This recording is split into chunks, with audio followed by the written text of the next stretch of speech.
Yo, Yanyuwa, Ngambri, and Ngunawal. I pay my respects to the Ngunawal and Ngambri people as a Yanyuwa and Garrwa woman, saltwater woman, li-Anthawirriyarra of Borroloola in the Gulf of Carpentaria. I acknowledge today and the significance of today's Remembrance Day, Madam Acting Deputy President, as we pay our respects for all Australians who fought for our country, for us to be here today, to be able to debate in the Senate in a respectful way. I pay my respects to all those who fought for our country, First Nations people who fought and never ceded this country, Madam Acting Deputy President. This NAIDOC theme of 2020 is always was, always will be, Aboriginal land. And we stand here on the Ngunawal and Ngambri people's country and we pay our respects, just as we did at 11 o'clock today, as we reflected on all those who fought for peace in our country.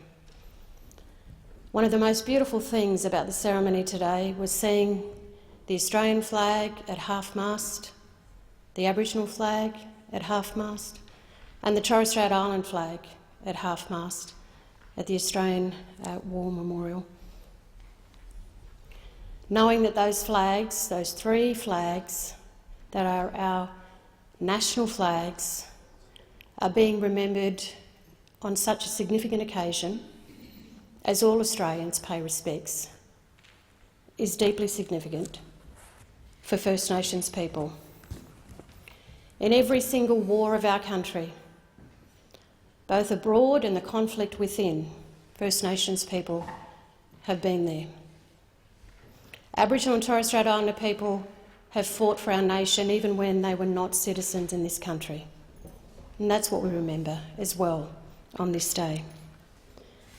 I noticed that Squadron Leader Gary Oakley, a very distinguished Aboriginal man, laid the wreaths on behalf of First Nations people across Australia.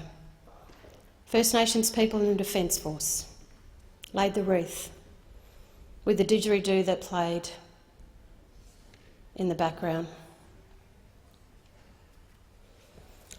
So if we can do that, Madam Acting Deputy President, and respect as First Nations people and as all Australians the significance of trying to unite our country, then we have to reflect on why it is and what it is that we can do more here in this Senate and in the House, the place of the people and the Parliament of the people of Australia. It is here that we can define in such a better way what we can be in this country, the vision and the hope that we must provide to all those who look to us.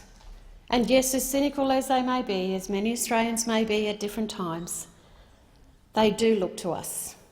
They want to believe that we will dig deeper, that we will search for the better part of who we are as representatives in this country.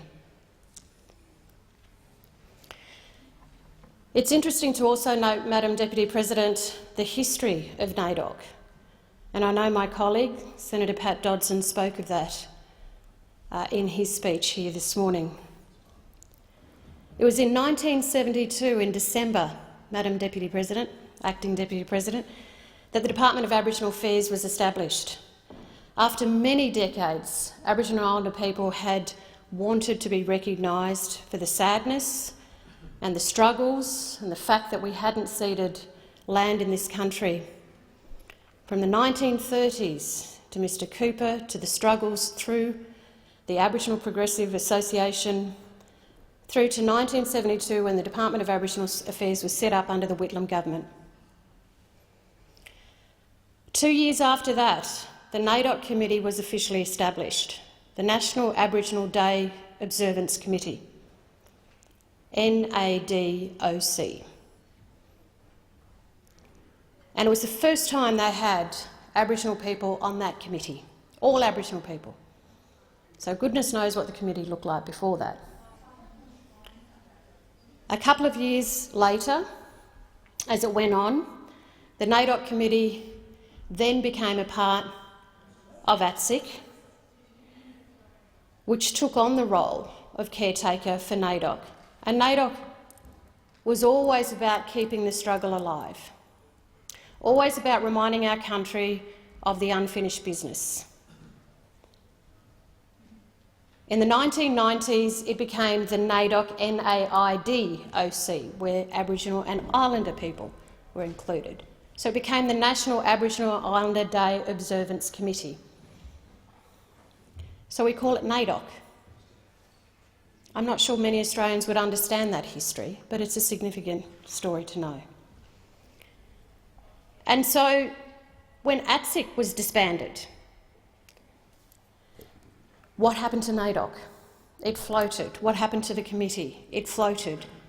You know, it became this keeper, this committee of sorts, of different people at various stages that carried our country and our people through the many changes of government policy that saw ATSIC abolished.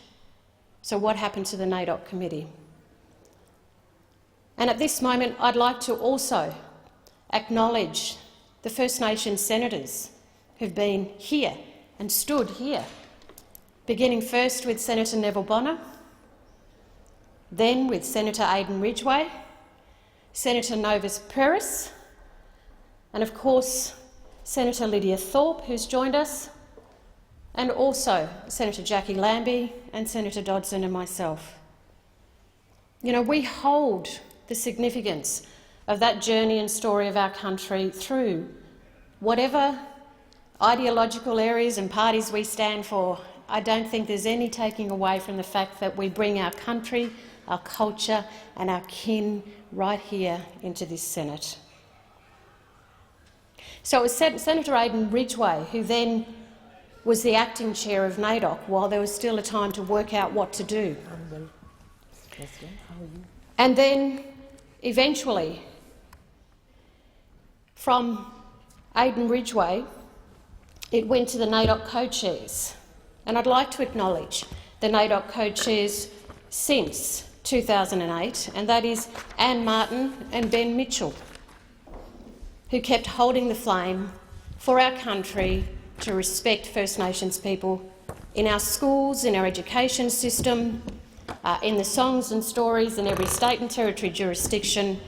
It was Anne Martin and Ben Mitchell who co-chaired the National Committee and encouraged each state and territory jurisdiction to have its own state and territory NAIDOC committee.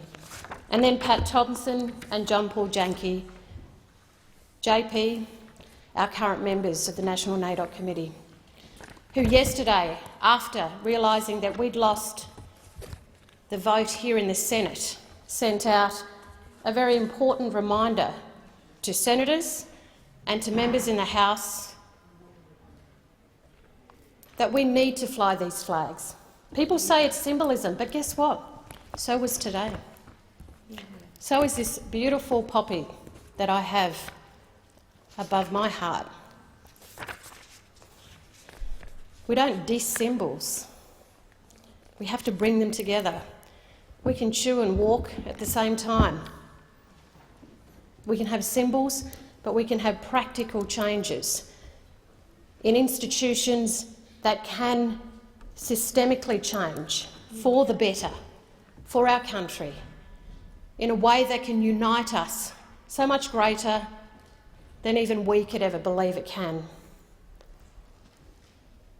So the NAIDOC committees across the country are asking this Parliament to reconsider,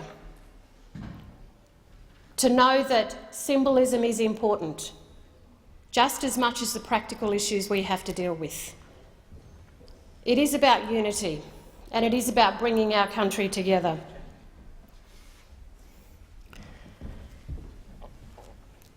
And I reflect too just on where I come from as a Yanyuwa and Garrwa woman.